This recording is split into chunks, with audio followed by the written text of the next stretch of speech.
Hello, Oak Hill Bulldogs. How are you today? I want to thank you for joining me for story time again. And of course, I have to have all of my story time friends.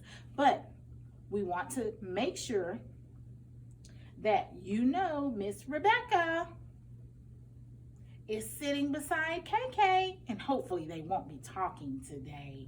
So we're going to go ahead and get started. Today our book is Hank Aaron, Brave in Every Way by Peter Golenbock. And this is in honor of Black History Month. So hopefully you guys will enjoy it, and we're going to really miss our baseball legend.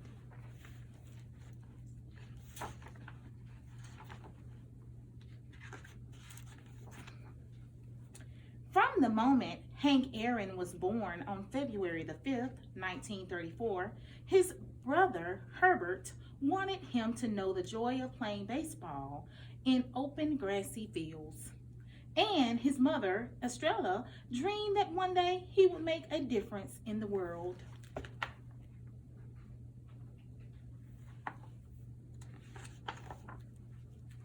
It was the time of the Great Depression, and like millions of others, Herbert Aaron had great difficulty finding work.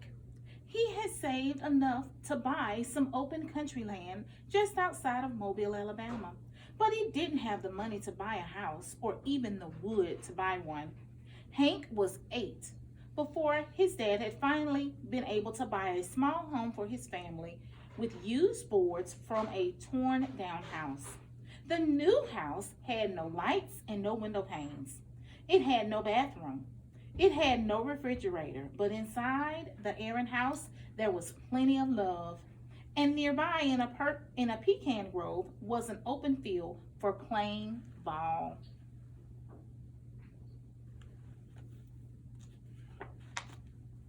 Hank loved living in the country, and he loved playing ball. There were days in school when Hank could think of nothing else. He would stare out of the window wishing that he were on the ball field. But his mama had her heart set on Hank going to college. Hank, try to be the best, she would say. Set goals for yourself and don't let anyone stop you from achieving them. That was great advice from his mom.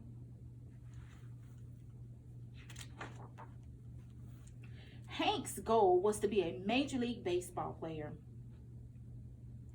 Although his father didn't want to discourage Hank, he wanted him to be realistic. There aren't any colored players in the major leagues, he reminded him. That means blacks, boys and girls. It was true. Blacks were prohibited from playing in the major leagues, but that didn't stop Hank Aaron from dreaming, and America was beginning to change. The year that Hank turned 13, Jackie Robinson joined the Brooklyn Dodgers. Major League Baseball had its first black player, and Robinson quickly became a star. So Jackie Robinson paved the way for Hank Aaron. Hank studied, but he also played, and he was good. So good that when he had just turned 16, he was offered $10 a game to play shortstop for a local team called the Black Bears. Hank was afraid that his mama wouldn't let him play. The Black Bear players were grown men. And worse still, the team played on Sundays, the holy day. He was sure that his mama would be upset. But Hank wanted to play with the Black Bears more than anything. So he put his fears away and he asked permission. To his surprise, his mama came up with a compromise. He had to stay in school during the week and get his diploma.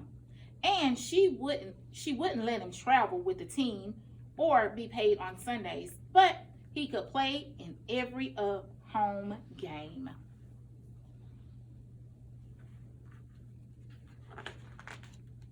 During his first year with the Black Bears, Hank displayed his extraordinary talents. He hit for a high average. He was fleet on his bases and fielded well, and he showed strong throwing arms. He even hit some home runs. After a second season with the Black Bears, Hank was offered a job playing far from home for a professional team called the Indianapolis Clowns. Hank's mom didn't understand how becoming a baseball player could help her son make a difference in the world. But she had faith in Hank, and she saw that he loved the game. So Estella made Hank a couple of sandwiches, stuffed in $2 into his pocket. Too upset to go to the train station to see him off, she stood in the yard crying as Hank left. "Your dad and I will be thinking of you always," she told him. "Be strong, my son." I'm sure it was hard to let him leave. Hank was strong, and he soon impressed everyone with his talents. Wherever he played, Hank became a star. Then in 1954, Hank joined the Milwaukee Braves. He had done what he had dreamed of. He had made the major leagues. Hank soon established himself as one of the leading home run hitters in the game. In 1956, he became the second youngest player ever to win a National League batting title. And in 1957 and 1958, his powerful hitting led the Braves to the league championships. Hank remembered his father's determination and his mother's advice. Be the best you can be and keep your eyes on the goal. He became hungrier to excel. He decided to try to break the career home run record of Babe Ruth, baseball's most beloved hero.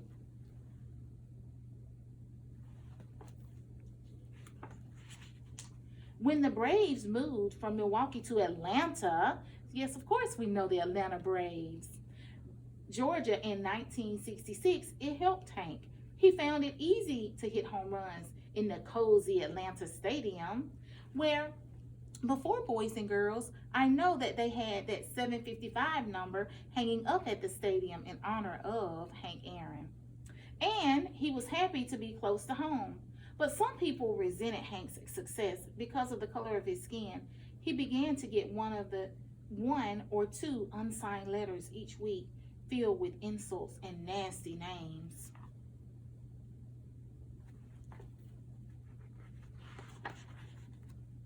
By the end of 1972, Hank was only 41 home runs shy of the mighty Babe's 714, the most revered record in all of American sports. Hank was excited, but he was getting more and more angrier letters claiming that a black man should not be challenging the record of a white man.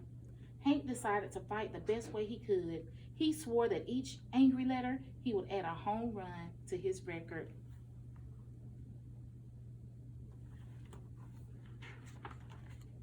When the new season started in 1973, Babe Ruth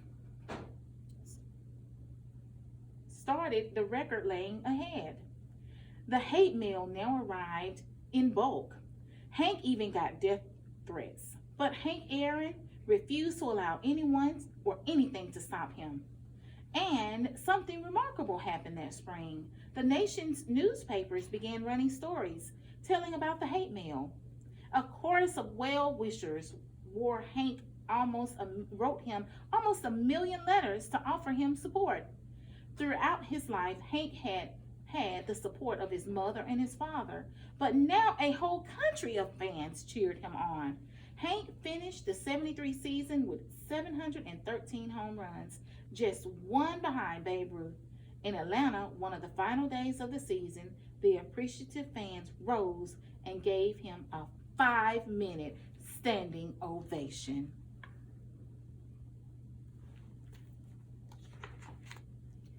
Hank's next season began on the road in Cincinnati. The entire nation was watching. In the very first game, Hank hit a home run, which was number 714, off the pitcher Jack Birmingham. He was tied with Babe. From now on, every home run would set a new record.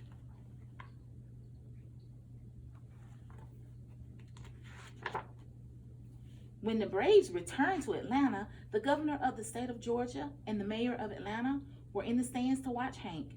So were Hank's mother and his father. They had been his inspiration. They had taught him well. Hank was happy to know that they were there. In the fourth inning, two were out, a runner was on first. Hank watched a Dodger pitcher, Al Downing, threw a pitch low and down the middle. Hank swung. The ball rocketed just over the head of the shortstop. It kept rising and rising until it sailed over the top of the high wall in the left field, and it landed in the Braves bullpen. First home run, number 715.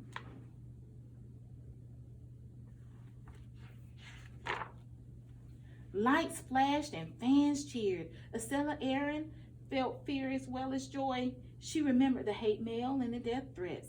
What if someone tried to stop Hank from reaching home plate? As Hank passed second base, a couple of fans raced out of the stands to congratulate him.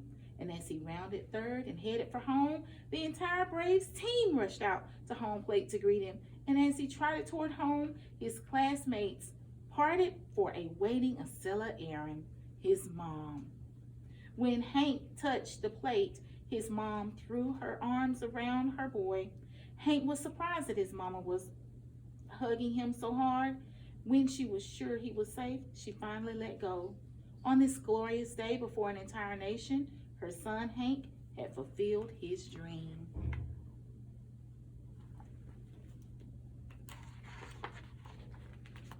That night, when he was alone at last, Hank got down on his knees. He closed his eyes and he thanked God for pulling him through. The end. Well, boys and girls, Hank Aaron, our baseball legend, he allowed us, I guess, the opportunity to know that whatever obstacle that you're going against, all you have to do is set a goal, dream big, and persevere, and keep going. Don't let anything or anyone stand in your way. So, this is Miss Dowdy. Thank you, Mr. Hank Aaron, and I'm tuning off. So, boys, I'll see you next time. Bye-bye.